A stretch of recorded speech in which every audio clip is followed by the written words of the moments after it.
countries, Cameroon, Malawi, and DRC. We had set up a committee that advised us on how to do it, and the method was a concurrent comparison of mortality rates in health districts implementing versus other districts not yet implementing CCM. So it was a phased implementation. The main tool through which we wanted to do the evaluation was a large cross-sectional household survey collecting birth history data and child survival status of about 30,000 households, one at baseline and one at endline. The endline survey was planned to take place after a period of implementation with adequate strength of a minimum of 18 months. And I would like to underline here the concept of adequate strength and minimum 18 months. It needs time to have these interventions going on. So the effect of the intervention would be assessed by comparing child mortality rates in the intervention and comparison areas, obviously controlling for baseline mortality rates. Next one, Tanya, please. Okay, here you have just a figure explaining this. So there were the preparatory activities, the baseline household survey, then the first phase 1, so implementation of intervention in half of the project districts, this for 18 months, then the endline survey taking place just before the implementation starting in the control areas. This is also important, so it's key to include additional contextual indicators of coverage of interventions that might have major effects on child survival. Of course, you need to collect information about ITN use, immunization, vitamin C, IMCI, etc., etc. And then as part of this project, we wanted also to collect detailed information on financial economic costs and also document the effect of different approaches to CHW motivation on outcomes. Okay, last one. Now, what have we learned and what I would like to share with you? Well, first of all, the evaluation was not completed. We were not able to complete the project because of several reasons. One is that there were major difficulties in keeping the comparison areas uncontaminated for such a long time. There is pressure, and understandable pressure, from various partners, Ministry of Health, the implementers, to quickly start implementation in the comparison areas. It is extremely difficult to keep them uncontaminated for a long period. There is also a major difficulty in achieving and maintaining adequate implementation strength in the time frame. I think this was already mentioned by a colleague earlier. It is extremely difficult. And because there are requests for quick coverage of comparison areas by MOH and populations. However, as far as I know, there is no alternative. This design with a phased implementation is, as far as I know, the only one that we can come up with. Okay, thank you. So given the very limited time, I thought I would just propose 3 radically different approaches to how we could undertake some evaluation activities for these programs.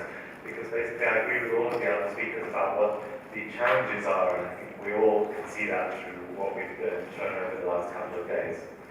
The first option, which I think would be useful, is to start treating some of the monitoring data as if in the framework of evaluation. So this is an example of a run chart.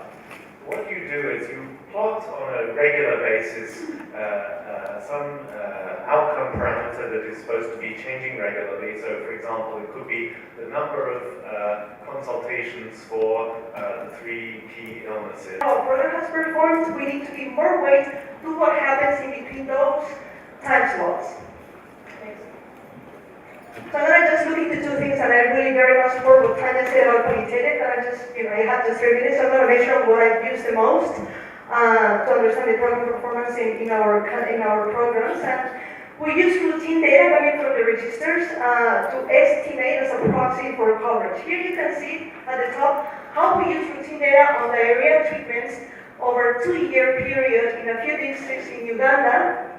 And you would consider the whole rectangle is the burden of diarrhea among the kids with below 5 years of age. And you can see in the very light yellow the health facility treatments over that time period on a monthly basis, and the same, the upper one for the community health workers. This graph also shows, I mean, I don't have a pointer, but you can see the variability of the treatments given over time and how household survey results could be influenced by when they are conducted. So the second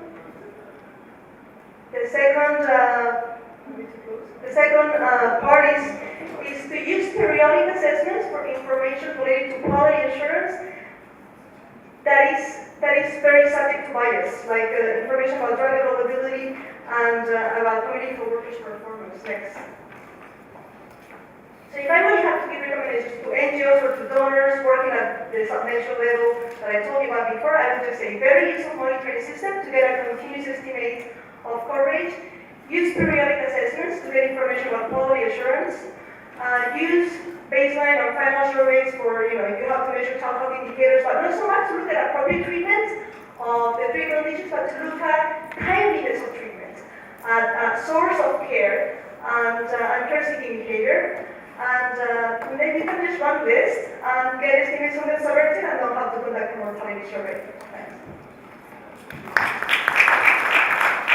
About 3 different countries, Ethiopia, Burkina Faso, and Malawi. In all 3 countries, our aim was to demonstrate the impact of the iCCM, more specifically in Malawi.